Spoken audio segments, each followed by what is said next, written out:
আসসালামু আলাইকুম। আশা করি সবাই ভালো আছেন। তো কালকে জাম কাইটা রাখছিলাম, কালকে তো অনেক বৃষ্টি ছিল, শুকায় দিতে পারি নাই, বিকাল পর্যন্তই বৃষ্টি ছিল। তো আজকে সকালবেলায় এই যে রোদ, কড়া রোদ, তো আমি আমে যেইভাবে শুকায় দিছি, শুকায় দেওয়ার তো জায়গাও নাই, আর আমার বারান্দাতে তো জীবনে রোদ আসেই না, ছাদেও যাই না, এর কারণে এই যে একটু একটু করে এইভাবে শুকাই আর আচার দিই। খুবই কষ্ট হয়, কিন্তু কিছু করার নাই। এখনো নাস্তা খাই নাই, আমাদের বাজার চলে আসছে। এখানে এই যে বড় একটা মাছ আনা হয়েছে, রুই মাছ, আর তার সাথে আনা হয়েছে মিষ্টি কুমড়া। তেমন কোনো সবজি আনা হয় নাই। তো এই আজকে এই মাছটা দিয়ে মিষ্টি কুমড়া একটু ঝোলে তরকারি রান্না করব। আর এখানে আছে লেবু, এখানে কয়টা মানে 1 ডজন লেবু। তো লেবু কিন্তু 2-1 দিন আগেও দাম বেড়ে গেছিলো, আস্তে আস্তে দাম বাড়তেছে, সামনে ঈদ দেখা না জানি না। আর এই যে আলু, তো তেমন কোনো সবজি আনা হয় নাই, মাছ আর এই যে মিষ্টি কুমড়া, এই মিষ্টি কুমড়া দিয়ে ঝোলের তরকারিটা রান্না করব। তো মাছটা কিন্তু খুবই সুন্দর। 1 কাপ চা বানাই নিলাম, ভাত বসাই দিয়ে আসছি, ভাতটা হইতে হইতে চা নাস্তাটা খায়া নেই। তো এই যে বিস্কিট খাবো, আজকে নাস্তা বানাই নেই। নাস্তা খেয়ে তারপরে মাছটা কাইটা নিব। মাছটা সুন্দর করে ধুইয়া এই যে কষাইতে দিয়ে দিলাম।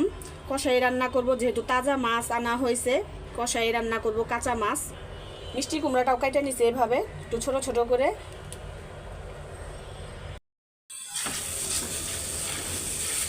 মশলাটা কষাই নিলাম, তো এখন মিষ্টি কুমড়াটা দিয়ে দিব।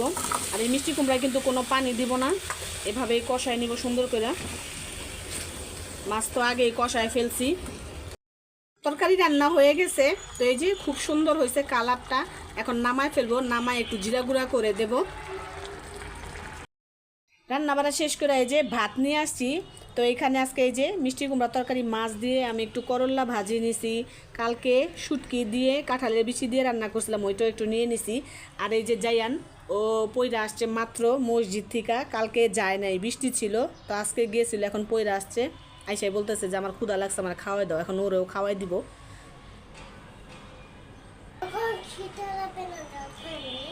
যখন খিদা লাগবে তখন কি, তখন খাবা? তুমি না বললে এখন খিদা লাগছে? আসো। রুটি কলা খাইছো? রুটি কলা খাও নাই? এখন তো ভাত খাওয়ার সময়, আসো ভাত খাওয়াই দেই। তো এই যে এরকমই করে, তোরে এখন খাওয়াইতে গেলে ওর সাথে অনেক কুস্তি জবরদস্তি করার লাগবো। আজকের মতো ভিডিওটা এখানে শেষ করতেছি। ওরা জোর করে হইলেও একটু ভাত খাওয়াইতে হবে। সবাই ভালো থাকবেন, সুস্থ থাকবেন, আল্লাহ হাফেজ।